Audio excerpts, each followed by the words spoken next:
Item number 17, Honorable Finance Minister. Sir, that the bill to give effect to the financial proposals of central government for the financial year 26-27 be taken into consideration. The amendments printed on the separate list to be moved, government amendments uploaded on 24/3/2026. Can I? Yes, please. Please carry on.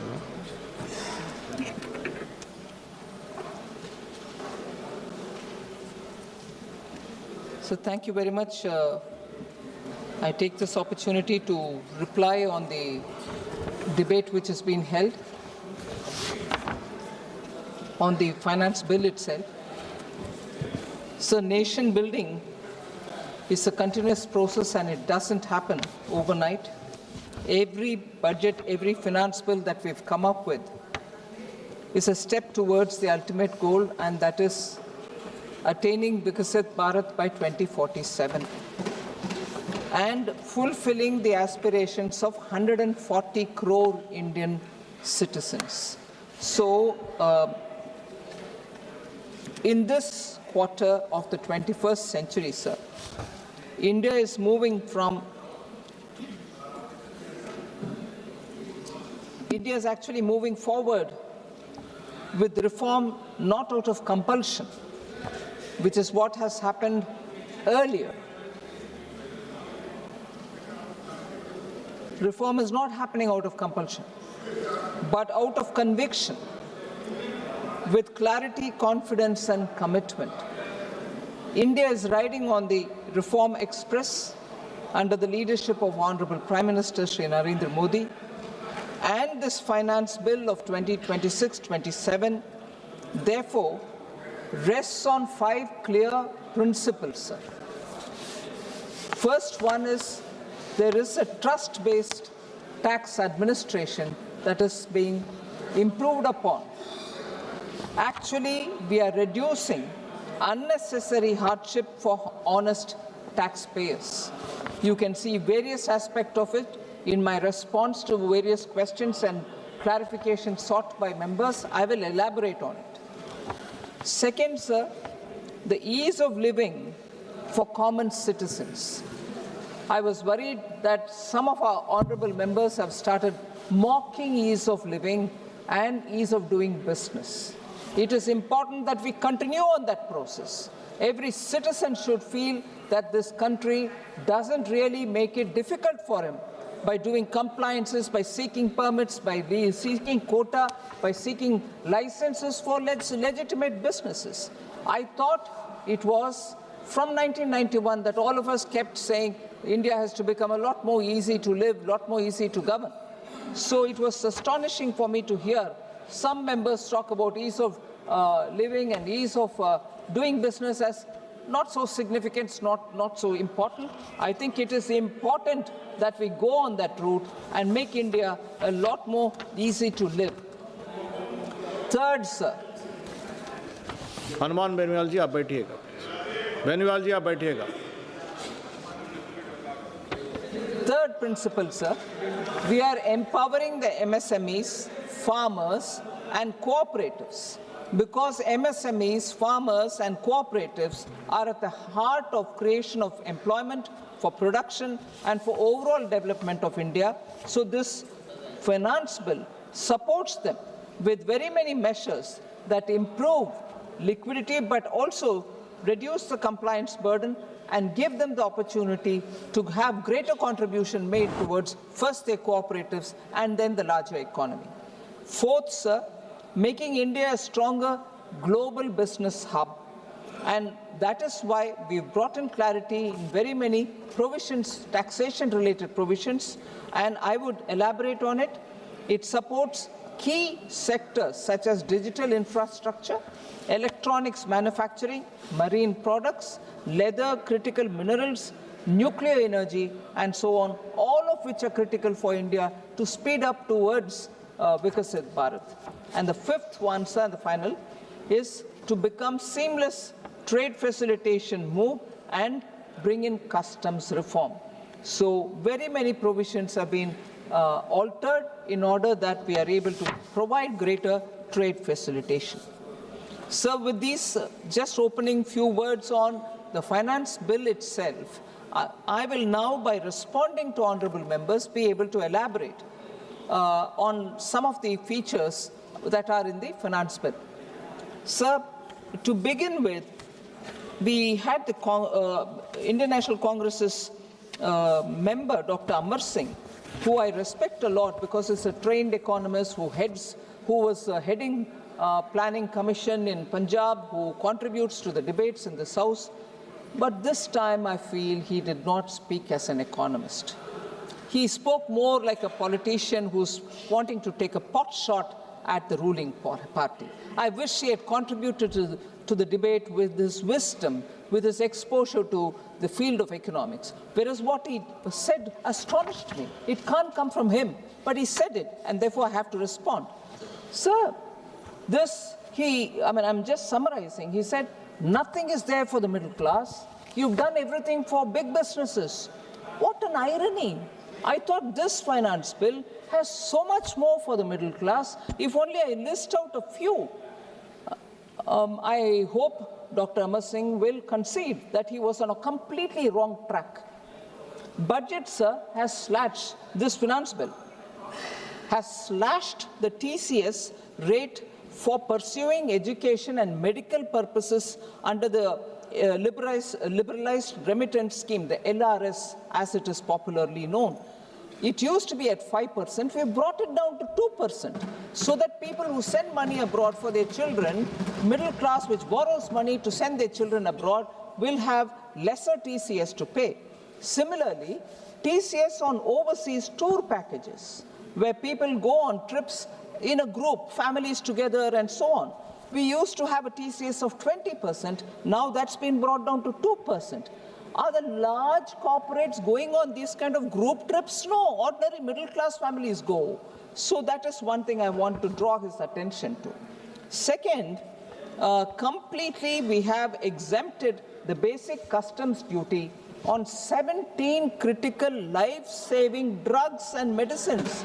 Is this not going to benefit small families, ordinary citizens whose elder or family member is admitted in hospital and who have to buy these expensive medicines? We've brought down the basic customs duty to complete zero, exempted them from basic customs duty.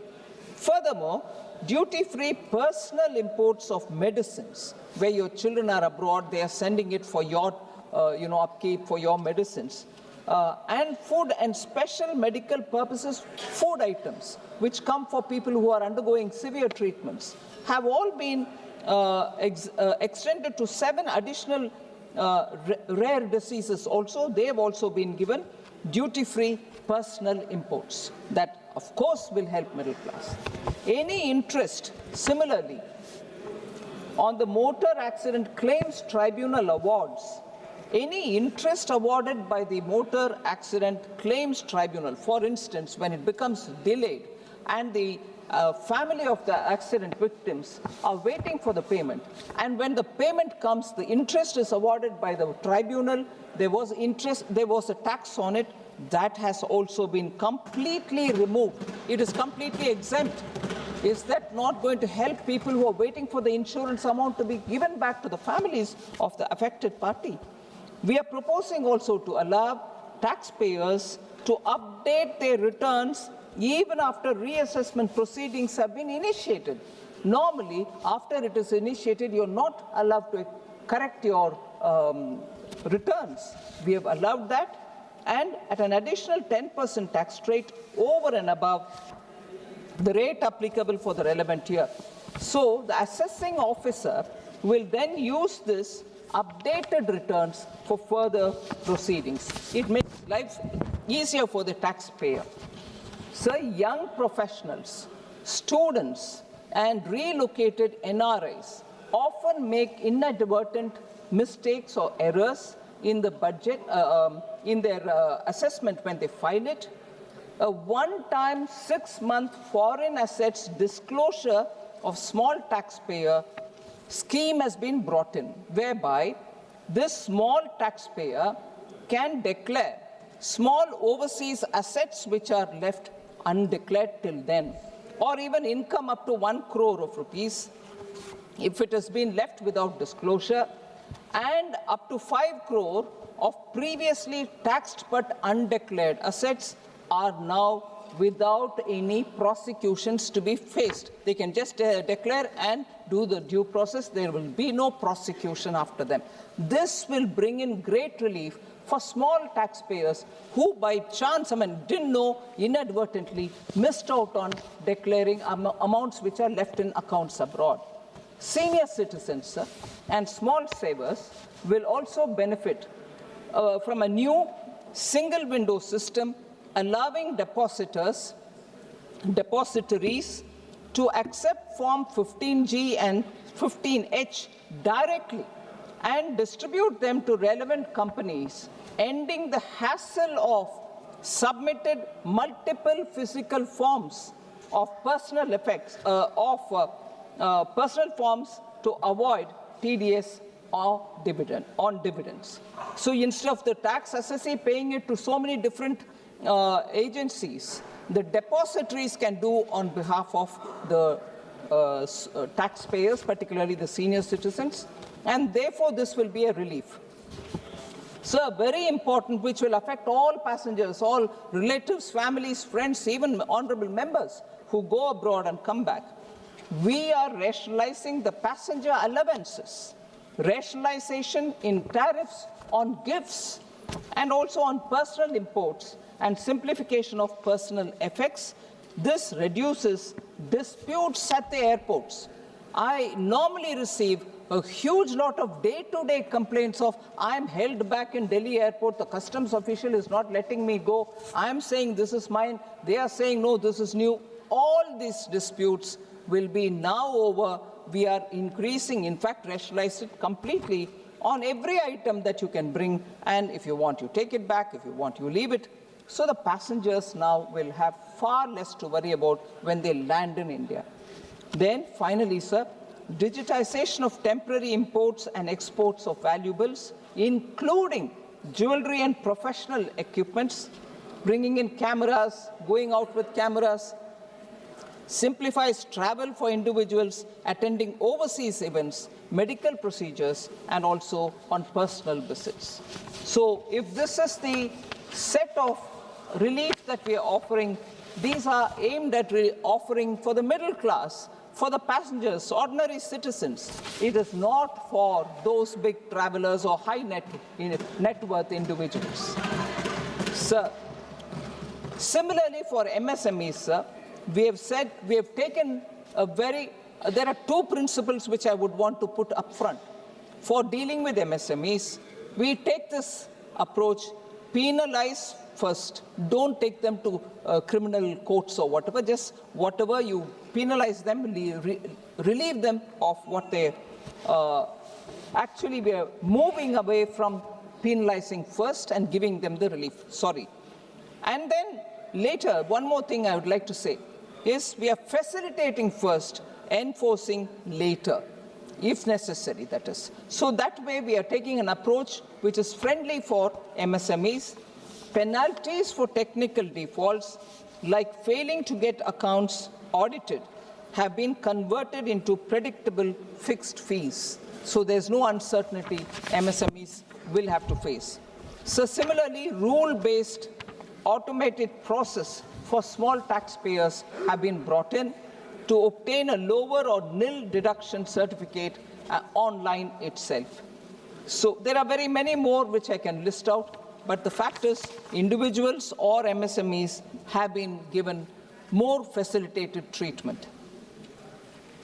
So for strengthening agriculture, fisheries and the cooperatives, there are several measures in this finance bill.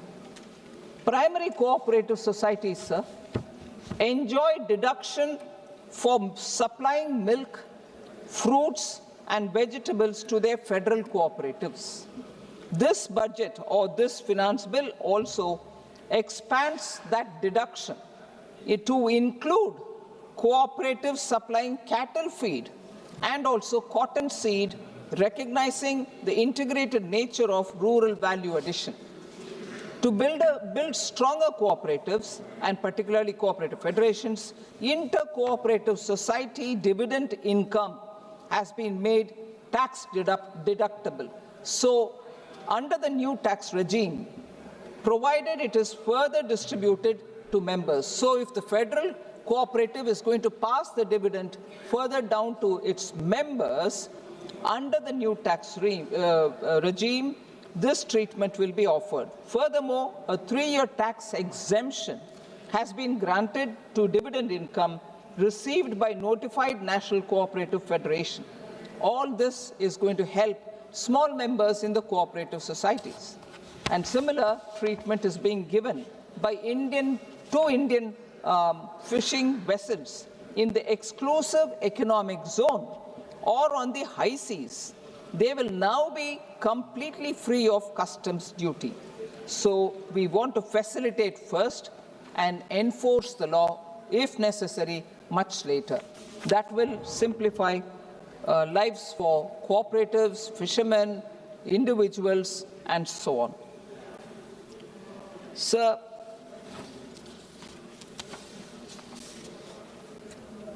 on the cesses and surcharges, sir, every session we have this question of why should cesses be collected, why should surcharges be collected, and because it remains outside of the divisible pool, it's not doing justice to the states. So the constitution makers knew what they are doing, and we all pay respects to them. There is a provision for levying cesses and surcharges which is given to the central government. We are using a provision which is legitimately provided by the central government. Now add that also into the divisible pool. No, there is a provision for us to use it, we will use it. Just as there are several provisions given to the states to levy tax on certain items which has nothing to do with the divisible pool. Do we question that? No. And therefore, repeated allegation that you're collecting cesses and surcharges, it should actually be going, oh, sorry. Please read the Constitution again. We are allowed to do it, and we are doing a legitimate thing. But having received it, having collected it, are we not spending it only on the states, providing hospitals, schools, and laying the roads? In fact, I have said this every time, I'm saying it now, again, more than what is collected as cesses and surcharge is what we spend under schemes to the states. I'll just go reading the numbers, and I hope the members will understand those collected cesses and surcharges are not lying with us, it's actually going to the states. Sir,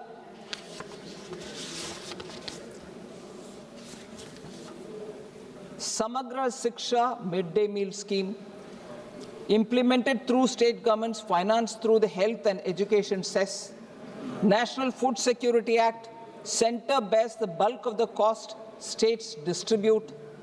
National Health Mission, even in the recent supplementary demand for grants, which is passed in this House only a few days ago, 11,627 crores was transferred to PM Swasthya Swaraksha Nidhi to meet NHM expenditure. So, resources from many cesses are 100% transferred to states. In fact, if it was part of the divisible pool, they would only get 41% of it. So I want to underline the fact that they are getting, in fact, 105% utilization has happened. We spend more than what we collect. Example, in the last 6-year period, 2019 se lekar 2024-25, the cumulative utilization of cesses has exceeded the collection. Kitna collect hua, kitna unko beja gaya. 15.14 lakh crores were collected. Kitna beja gaya? 15.97 lakh crores have been sent to the states under various schemes. So more than what is collected under cesses and surcharges is being spent, and I think repeatedly raising doubts about you put it in the divisible pool, not realizing not 100% will reach you, only 41 will reach you, is just making a lot of noise without understanding the details. Similarly, sir, health and education cess. 74,000 crores extra has been spent over and above what has been collected under cesses and education and health cess. What was collected, sir? 7.03 lakh crore was collected, and that is between 2014-15 to 26-27. Against this, the total utilization stands at 7.77 lakh crore, 7.3003, almost just 7, is gone up to 7.77 lakh crores, 74,000 crores extra. I think these replies should dispel the doubt about cess and surcharges. Sir, again, a very important point which was raised by Dr. Amar Singh. Data centers lack requirements for localization, employment and technology transfer. So giving them tax holidays is not good at all, is the observation of Dr. Amar Singh. I want to highlight, sir, the 26-27 budget has designed its tax holidays with structural conditionalities and complementary skilling initiatives to ensure domestic value creation happens. The tax holiday until 2047 is available only when the foreign cloud provider utilizes data center services located in India, meaning the physical infrastructure must be built and operated domestically. This guarantees that construction, operation, maintenance operations, and also the jobs largely stay local. And also all sales to Indian users must be routed through an Indian reseller entity, creating an entire ecosystem of Indian system integrators, managed service providers, and telecom partners who capture value and employment locally. So this is absolutely clear, and therefore this tax holiday is going to bring in investment, keep them here, create jobs here, and utilize data services here, and then also export. So it's not as if this is all for somebody from outside and nothing for us. Even the safe harbor rule given in the finance bill ensures genuine Indian operations. The 15% safe harbor margin on cost for resident Indian entities providing data center services to related foreign companies ensures that Indian operations are not hollow shells, but retain meaningful profit and build genuine technical capability. So this guarantees that Indian entities are adequately and compensated for real work performed by local professionals. So Dr. Amar Singh should remove that doubt from his mind. In fact, one more point that I would add, sir, $70 billion in data center already underway for investment, and India's cloud capacity projected to grow 4x or probably 5x by 2030. The sheer volume of construction, cooling infrastructure, power management, cyber security, and network operations demanded will generate lakhs of direct and indirect jobs in India. So I can't find Honorable Member Arun Nehru. Probably I don't need to respond to him, but I was shocked when he said GST rate decision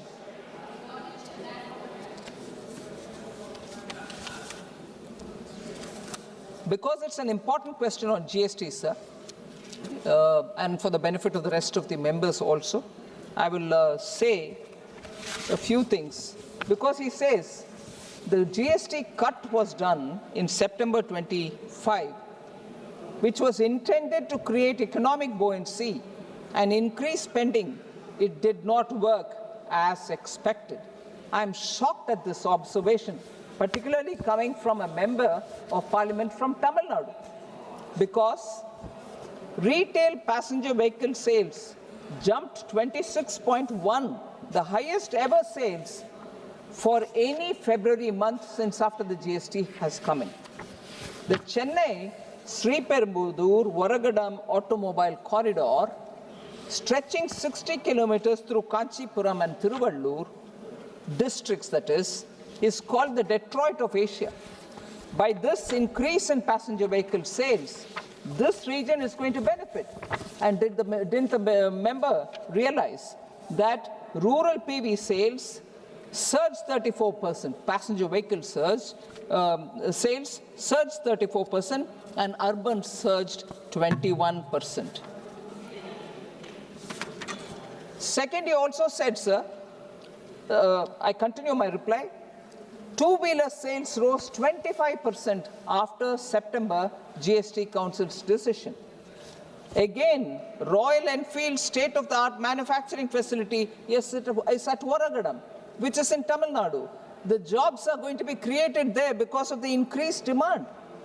The motor companies which are in Hosur and Sriperumbudur are all earning, and they are doing overtime shifts for their workers. This is not going to be unnoticed.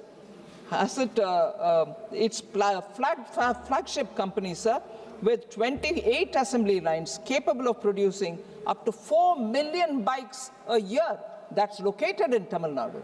And this has benefited them by the increase and surge in the demand as a result of GST reduction. Similarly, every Jupiter scooty, every Apache bike, and every classic 350 motorcycle which is sold is being bought across India's villages, and that comes from this honorable member's own state. Madurai, again, a production center for tractors, 36.4% increase in tractor purchases. I'm sure the member has just sort of uttered something on my face to say, oh no, nothing happened after GST. I wish he just goes back. And in fact, cement purchase has gone up. Cement production itself has gone up by 9.3%. And my team was surprised because, they said, ma'am, Ariyalur is just next door to Honorable Member's Perambalur constituency.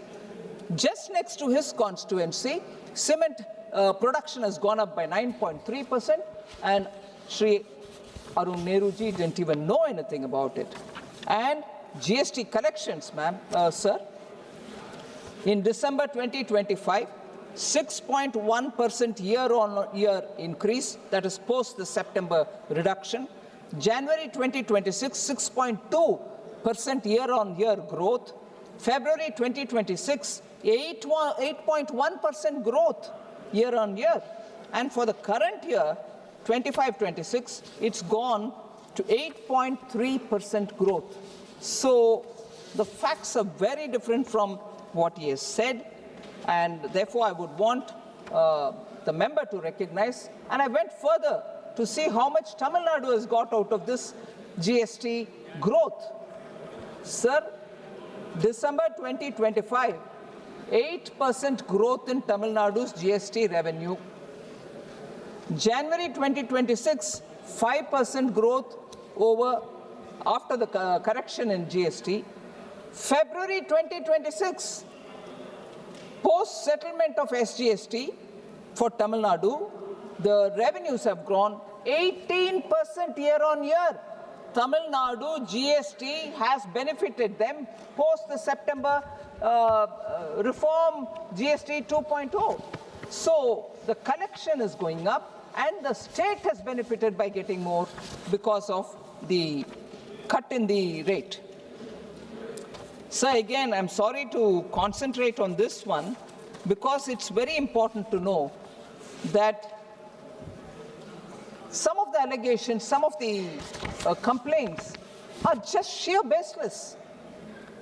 One of the accusations was the government introduced PLI, especially in electronics. The minister was here a few minutes ago to promote self-reliance. While the intent is good, the outcome needs examination, he says. I'm really surprised, sir. And he further added saying, we must invest in upstream manufacturing as well. Upstream manufacturing is what has happened in India along with other sides also. Again, in semiconductors and electronics, overnight changes cannot be brought in, sir. China took 25 years. South Korea took 20 years. Taiwan semiconductor ecosystem was built over 3 decades. And actually, the member said about upstream investment, 76,000 crore is committed for semiconductor sector. And I want to put it on record so that when the honorable member sees, he will understand. And if indeed PLI was not productive, it was only assembly, it didn't give jobs, it was just manually putting all things together and so on. So why didn't Tamil Nadu reject the PLI-based investments which came there? For instance, there are companies which went and registered and started manufacturing in Tamil Nadu. And equally, when others went to other states, like when they went to Gujarat, Micron went to Gujarat, they started complaining, oh, it's going away to other states. Gujarat में क्यों जाना है, तमिलनाडु में invest करना है PLI के साथ। एक तरफ आपको दूसरी स्टेट में पीएलआई के साथ साथ जब कंपनियां जाते हैं आप शिकायत करते हो, दूसरी तरफ आप बोलते हो पीएलआई से कुछ नहीं होता है, सिर्फ असेंबली होता है, सिर्फ इससे जॉब्स नहीं क्रिएट होते हैं। फॉक्सकॉन गुजरात, माइक्रॉन जब गुजरात गए शिकायत था तमिलनाडु में, टाटास जब धोलेरा में गए शिकायत था तमिलनाडु में, फॉक्सकॉन एक्सपेंशन के लिए कर्नाटका में गया शिकायत था तमिलनाडु में। पीएलआई से अगर फायदा नहीं है, वो जहां भी जा रहे हैं आपको क्या आपत्ति है, मगर जब गुजरात गए तो आवाज, कर्नाटका गए तो आवाज, शिकायत के रूप में आवाज उठाने वाले तमिलनाडु मन बनाना चाहिए कि इससे फायदा है कि नहीं फायदा। इधर आकर एक शिकायत मगर उधर नहीं आया तो शिकायत, ऐसे नहीं चलेगा सर।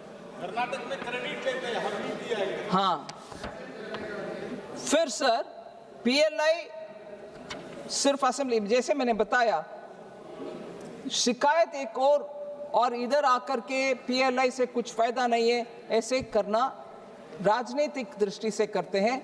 विषय समझ में आते हैं उनको मगर फिर भी राजनीतिक। जैसे सर मैं इससे कनेक्टेड नहीं, मेंबर भी नहीं है मगर विषय में बोलना चाह रही हूँ। कल चर्चा हो रही है पार्लियामेंट्री अफेयर्स मिनिस्टर के साथ विमेन्स रिजर्वेशन बिल के ऊपर, क्या करना है, ऑल पार्टी रखना है या कुछ, ऐसे चर्चा हो रही है। तमिलनाडु से तमिलनाडु चीफ मिनिस्टर इसको आपत्तिजनक बोला है and he protested this women reservation bill के खिलाफ। It's unfortunate sir, this house, I'm so happy the new parliament started with reservation for women's reservation bill. And now when the discussion are happening, Tamil Nadu Chief Minister, udhar se he says, no, I'm against it. Whereas these jobs for the PLI, now I'm linking PLI. The PLI related units give jobs largely to the women. Young girls from rural areas are coming, getting themselves trained and they're manufacturing. You don't want that PLI, which is favoring women. You don't want Mahila Reservation Bill, which is favoring women. मैं एक line Tamil में कहना चाह रही हूँ sir, तिमुका pen विरोधी. They are against women. Tamil Nadu is, DMK government is against women. You don't worry, you don't get up to support, ma'am. You cannot. The member said it here, that PLI is against it, and I will therefore reply. I like the India Alliance, which is fighting in one state against one another, standing up in unison here to defend their DMK. What a shame. What a shame. You should go in. No. I will say it. I kept saying, if he wanted a reply, he should have been here. No way. I'll sit, sir, with your permission, I'll sit down, but I will like to reply to each one of these members who are now standing to defend. And I'll say why. Each time when I reply, DMK members don't sit here. This is not the first time. ये पहले बार नहीं है. இது முதல் தடவையா நடக்கல. தமிழ்நாட்டு விஷயத்தை நான் இங்க பேசினா தமிழர்களுக்கு பதில் சொன்னா திராவிட முன்னேற்ற கழக மெம்பர்ஸ் இங்க இருக்கிறது இல்ல, ஓடி போயிடுறாங்க. So is with TMC. So with TMC. Trinamool Congress never sits here for my reply. In fact, yesterday a senior member, Saugata Rai, said she will snap at me. Reply is snapping? I take objection to the word he used. His reply giving a snapping at a member, senior member, so I keep quiet. No way. When people raise issues in this house, they will have to be here for reply, and if they are not here, don't give me lessons on etiquette saying he is not here, don't give reply. Why will I not? You give false allegations against us.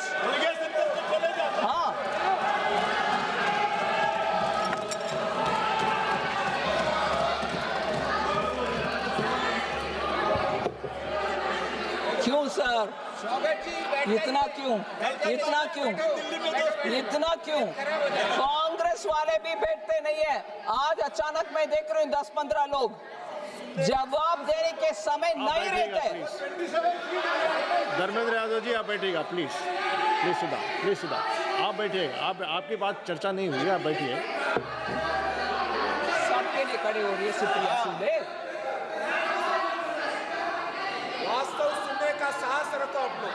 Supriya को आप बोलो, madam Supriya को बोलो मुंबई में कुछ. Honorable Minister, you may continue. Please sit down. No, please sit down. We heard you. No, please sit down. No, please sit down.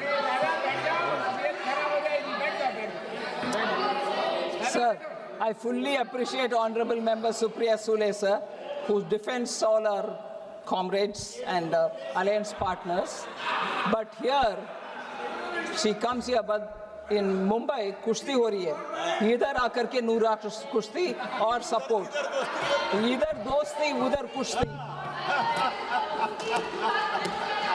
So?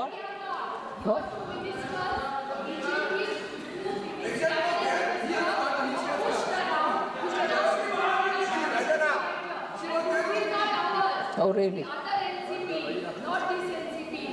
So, Okay. No, you fought against the Congress party. no, you fought against the Congress. Haven't you fought against the Congress? Sir, I'll go on, sir. So, please continue. Sir, therefore, Ma'am, you please sit down. sir, No. so I'll come to the specific points madam ने नाम लिया है which, और वो खड़े होके बोल दिए भी, हो गया है. so I'm coming to the point, sir. The scale of action matches the scale of the problem. Amount locked in litigation. Sir, amount locked in litigation is enormous. Additionally, 27% of all central government litigation is from the Finance Department, is one of the observations made by honorable members. I just want to highlight the fact, sir, that the new Income Tax Act 2025 will prove to be helpful in this regard, because this comes to effect from 1st April 2026. The Act simplifies languages, reduces forms, and is designed so that the average taxpayer can understand their obligations, and without professional help, they can themselves do it. So the monetary threshold for filing appeals have also seen some enhancement. So the monetary limit for filing appeal to the ITAT, High Court, and the Supreme Court have all been increased. Income Tax Appellate Tribunal earlier had monetary limit of 50 lakh. The present monetary limit is 60 lakh. High Court, earlier it was 1 crore, and now High Court has 2 crores. So we've enhanced the limit. Supreme Court had earlier 2 crores, and now it's 5 crores. Sir, expansion of updated return framework will also help the assessees. Time limit for filing updated return increased to 48 months. Updated return via the Finance Bill 2026 has been allowed even after initiation of reassessment proceedings. And then Finance Bill also has said updated return has been allowed for reducing the loss in the updated return which was filed earlier. They can correct it. Sir, increase in the limit of disputed demand of cases which can be disposed of by the JCIT appeals has also been increased from 10 lakh to 25 lakhs. So with these kind of changes which are brought through this Finance Act, we are making it easier and greater ease of doing business for businesses and also for taxpayers. Sir,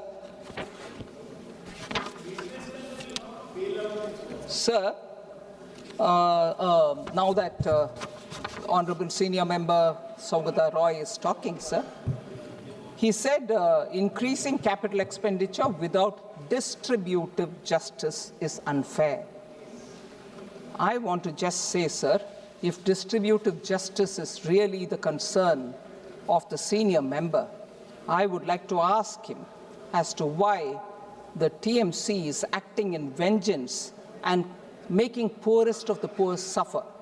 Pradhan Mantri Cha Shramik Protsahan Yojana was introduced in 21-22 for better schools among tea garden workers, better school, better healthcare, better housing for the poorest and the most vulnerable sections. Assam government, which also has chai bagan, introduced it, and 293 crores have been spent on those chai bagan workers. More than 7 lakh chai shramiks from 800 tea gardens across 18 districts of Assam have benefited.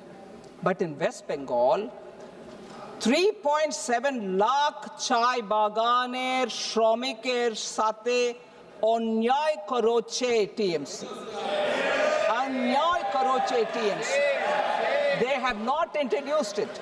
Not only not introduced it, the state level committee, which was supposed to have been formed before 5 years, have not been formed. Zero implementation. 3.79 lakh tea garden workers have been denied a benefit. Distributive justice is concerning them. एकदम गरीबी में रहने वाले चाय बागान श्रमिकों को आपने जस्टिस दिलाया नहीं है. जब भी पैसा तैयार था, क्यों उसको उपयोग नहीं करा? मैं रिपीट करती हूं इस लाइन को. टीएमसी ने 3.7 लाख चाय बागानेर श्रमिकेर साथे अन्याय करोचे. You didn't introduce it. Sir.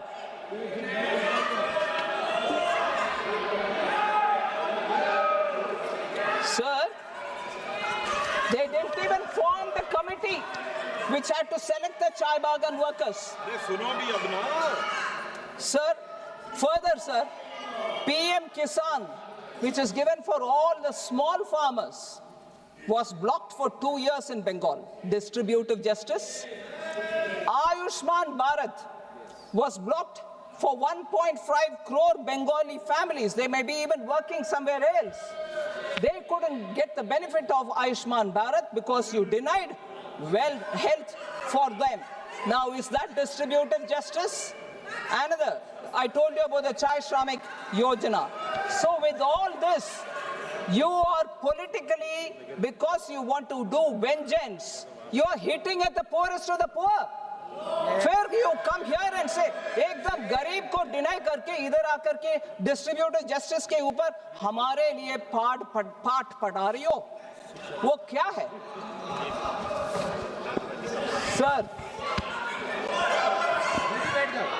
Sir, India Alliance, sir, since today there is a great camaraderie in this house. India Alliance parties, Communist, which is an alliance party, broke the spine of Bengal. It was an industrial hub. Communists, like the way in Kerala they have these no kukuli business, in Bengal also they did all the kind of strangling of businesses, entrepreneurs, that communists broke its spine. Now, TMC came to power, and the spine which was broken stayed broken. They did not help industry to come to Bengal. They, on the other hand, syndicates were operating in Bengal. And syndicates were the ones which made it difficult for people even to buy cement from somebody to build a room or to repair their houses. So they are giving lectures to us on distributive justice. Their distributive justice had one filter. Are they my party card holders?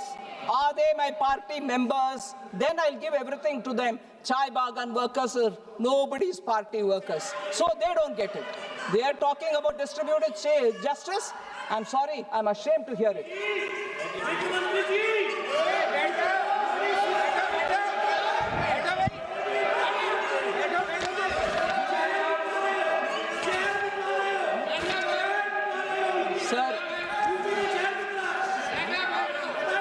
Sir, Manish Tiwari ji, Honorable Member Manish Tiwari ji raised some questions about Dharmendra Yadav ji आप बैठिएगा नहीं आप बैठिएगा मैं आपका नाम नहीं लिया बैठिएगा okay madam Sir, Honorable Member Manish Tiwari sir raised some issues about the total debt and liability situation. Sir, debt in nominal terms, to speak of debt in nominal terms without a correlation with the GDP will make no sense.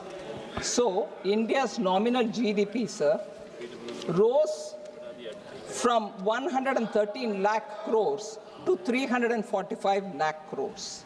And debt, which Manish Tiwari ji is saying, that it has risen from 56.51 lakh crores in 13-14 to 214.8 lakh crores in 25-26. But he should take into cognizance that the GDP, the nominal GDP, has also seen such growth. 113 lakh crores has gone up to 345 lakh crores, the GDP. So debt will have to be spoken after you take into cognizance the GDP growth also. Standalone debate on debt alone doesn't make difference. Sir, then the government has actually laid a clear glide path to bring down debt to GDP to 50 plus or minus 1% by 2030-31. That's stated in the last budget.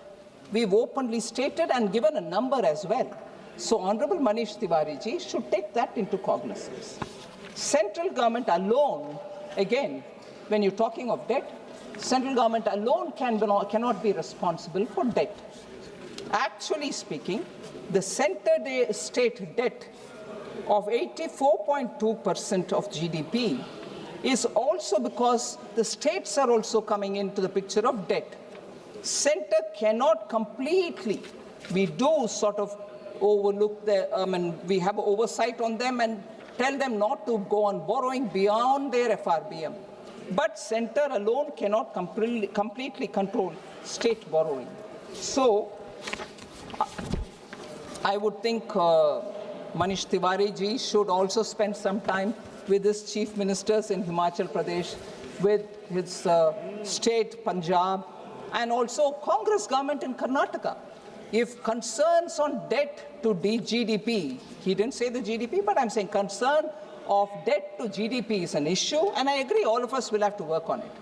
Manish Tiwari ji should spend some more time with Karnataka and Himachal Pradesh and help them to bring their debt down also.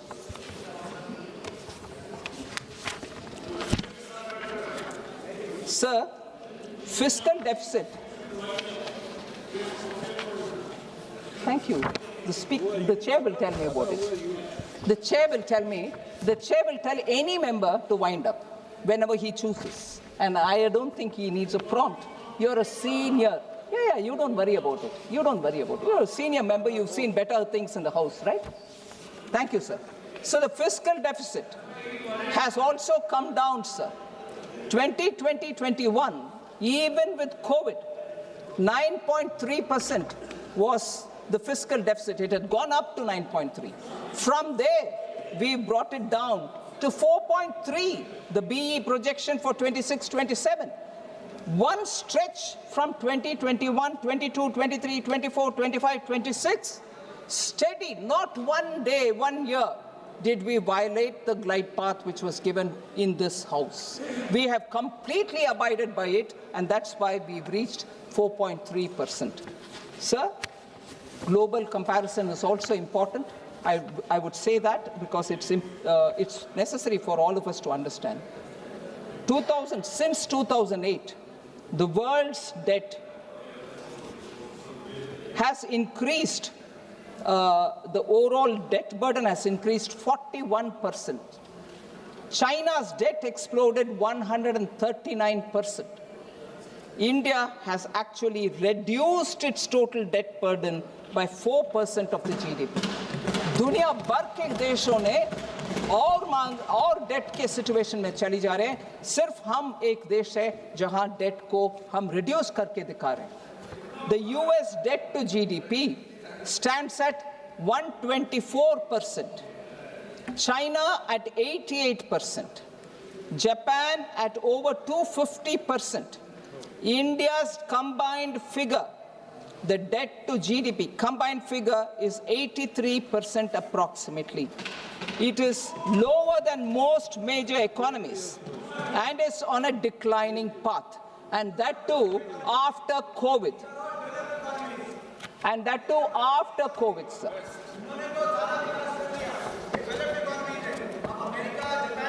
ये नई theory होगी इसका sir, बहुत बढ़िया. आपको permission बैठिए दीपेंद्र हुडा जी, मैं बताती हूँ. छोटा सा ग्लोबल फाइनेंशियल क्राइसिस के समय यूपीए गवर्नमेंट ने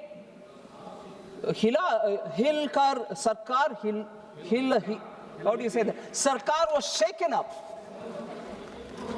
Global crisis COVID के समय we have retained a sense of calm and given free vaccine to all the citizens, but still that a fiscal deficit of 9.3 has been brought down. They couldn't withstand Sirf a global financial crisis which had limited impact on Indian economy. We managed even during COVID. So Hooda जी, आपके concern थोड़ा आपके समय का economy के समझ करके fragile 5 situation को ले आकर के छोड़ कर गए, double balance sheet, twin balance sheet problem छोड़ कर गए और बैंकों के हालात इतना गंभीर हालत में छोड़ कर गए. आज खड़े होकर बात कर रहे हो आप, जब हमारे बैंक का हालत ठीक है, जब आपका उस समय का इकोनॉमी सर 22 months continuously, 20, आप सुनिए भैया, 22 months continuously without disruption, double digit inflation, that's their record.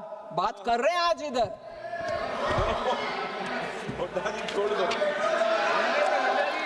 और ये भी मैं बताना चाहती हूँ सर, क्योंकि उनको लगता है उनके समय पर इकोनॉमी बहुत अच्छा किया और उनके रेट ऑफ ग्रोथ बहुत बढ़िया था. उनका रेट ऑफ ग्रोथ एक्चुअली जो भी था डेट के वजह से, उनको ये बात मैं रिकॉर्ड पर स्पष्ट बोलना चाह रही हूँ. Actual fiscal deficit for 2008-9 would have been 7.9%. मगर वो बुक को व्हाइट वॉश करके उनके पूरे ऋण को ऑयल मार्केटिंग कंपनी के बुक्स के ऊपर डाल करके 6.1% दिखाया. गलत दिखाए. Actually it was 7.9 fiscal deficit, क्योंकि पूरे उनके पैसा जो उठाए मार्केट से उसको ऑयल मार्केटिंग कंपनीज के बुक्स में डाल दिया और उनके फिस्कल डेफिसिट को ठीक तक रखने के लिए. ये गलत काम हम नहीं करते. और आज तक माननीय मोदी जी के नेतृत्व में हमारी सरकार उस ऑयल मार्केटिंग बॉन्ड्स को ब्याज के सहित हम फुलफिल कर रहे हैं. They enjoy putting the burden intergenerationally and we are bearing the cost of the loan. Sir, मैं बात करना चाहती हूं उसमें टोटल आउटस्टैंडिंग डेट सुनिए 1.34 लाख करोड़. हम इनहेरिट किए उनके ऑयल मार्केटिंग बॉन्ड्स के साथ। 2014 से लेकर 2024 तक हमारे गवर्नमेंट 1.43 लाख करोड़ रिटर्न किया, including 44,650 crores in principal was paid and total principal and interest was paid by us. इसीलिए हमारे रिकॉर्ड में उतना पैसा कम पड़ रही है, डेवलपमेंटल एक्टिविटीज, हॉस्पिटल, स्कूल्स के लिए कम पड़ रही है। पैसा कहाँ गया? इनके लोन को रीपे करने के लिए गए और इनके फिस्कल डेफिसिट के ऊपर हमारे ऊपर लेक्चर दे रहे हैं। उनके समय के फिस्कल डेफिसिट इतना खराब रखने के बाद।